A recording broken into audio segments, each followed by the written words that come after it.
Muhayboyevni xalq orasida gepatit A, B, S'lar to'g'risida juda ham noto'g'ri fikrlar ko'p yuradi. Shular haqida men o'sha xalq orasidagi fikrlarni aytaman, noto'g'ri, to'g'riligini aytib ketasiz. Gepatit B faqat spirtli ichimliklar ichadiganlarda bo'ladimi? Yo'q, bu noto'g'ri fikr. Gepatit B asosan qonga tushishi kerak. O'shandagina gepatit B yuqadi. Bu o'z holiga virus. Xuddi o'sha S virusidagi, D virusidagi bu virus hech qanaqa spirtli ichimlik ichganda emas. Gepatit B bo'lsa, albatta ko'z sarg'ayadi. Bu ham noto'g'ri fikr. Qisman noto'g'ri deb aytaman, chunki gepatit B bo'lganda ko'z sarg'ayishi mumkin, sarg'aymasligi ham mumkin. Ko'proq masalan o't pufayida o'ta zardobi yig'ilgan paytida ham va boshqa xastaliklarda ham ko'zning sarg'ayishini biz kuzatishimiz mumkin. Gepatit B da ko'pchilik gepatit B larni o'tkir davrini oyoqda o'tkazib yuboradi. U tana haroratini ko'tarishi, ko'ngil aynash, lohaslik bilan o'tib ketadi. Va ko'pchilik bemorlar bunga ahamiyat bermaydi va bizlarga murojaat qilganda uni ko'proq surunkali gepatitlar holatida aniqlaymiz. Gepatit B bo'lsa, albatta o'lim bilan tugaydi. Yo'q, noto'g'ri. Bu absolyutno noto'g'ri fikr. Gepatit B ni ayrim holatlarda mana statistika bo'yicha qaraganimizda 50% odamlarda o'zidan o'zi yo'q ham bo'lib ketganlarini kuzatyapmiz.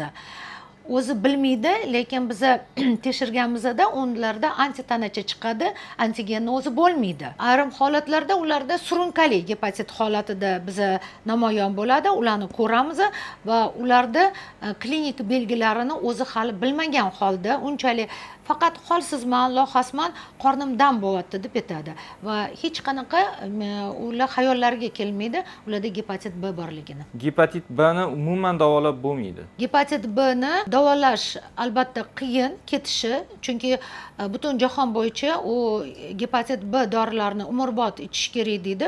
Hozirgi kunda mana masalan ish tajribamda kuzatuv davomida bu kichkina emas, 38 yil bu men o'zimni shaxsiy tajribamdan aytishim mumkin.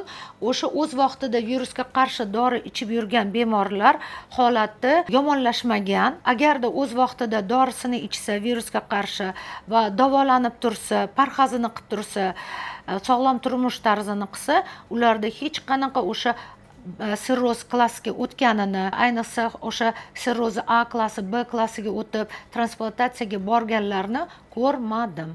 Gepatit B faqat kattalarda bo'ladi. Bu noto'g'ri fikr, kichik bolalarda ham bo'ladi. Faqat shuni aytish kerak, biz o'sha 88-yillardan oldin gepatit B ga emlanmas edi va kichik bolalarda juda ham ko'p uchrardi. 1 yasharli bolalarda, 2 yasharli bolalarda va juda ham og'ir formalarini o'sha ko'rardik. Lekin hozir 2000-yildan buyog'iga tug'ruq davrida emlangani uchun 3 marta har doim takror etamiz, raddomda 1 oydan keyin va 2 oydan keyin 4 oygacha 3 ta emlanadi va hozir o'tkir gepatitlar kechishi juda ham kam uchrayapti. Gepatit B vaksinasi xavfli. Yo'q, bu juda ham noto'g'ri fikr, chunki emlangan hozir aytdim, mana emlangandagina uni biz o'tkir gepatit holatlarini juda ham kamayib ketganini takroran aytishim mumkin. Gepatit B bo'lgan ayol farzand ko'ra olmaydi. Bu umuman noto'g'ri fikr. Biz asosan mana ginekologlar kimda gepatit B bo'lsa, shu infeksiyaga xulosaga yuboriladi.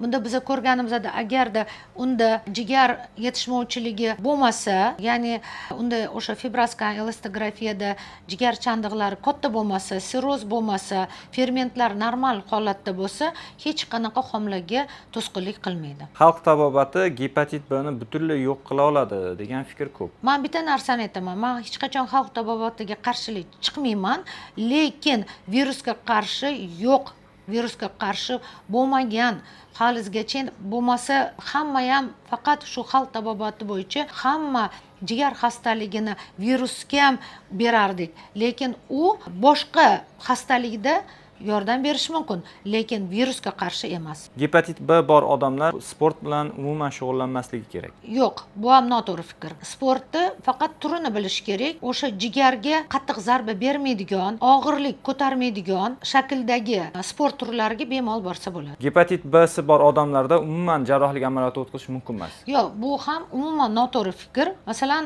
bemor appendis bo'lib qoldi. Zudlik ravishda operatsiya qilish kerak. Operatsiyada hech qanaqa bu yerda bitta narsa обострение, ya'ni uni qo'zg'algan paytida fermentlar yuqori bo'lsa, ko'rsatkichlarni biz aytishimiz mumkin, fermentlarini tushirib va operatsiyaga ko'rsatma berishimiz kerak. Bu agarda reja asosida operatsiya bo'lsa, agar zudlik bilan qilinadigan bo'lsa, har xil qon to'xtatish operatsiyalar, bunda hech qanaqa qarshilik bo'lmaydi.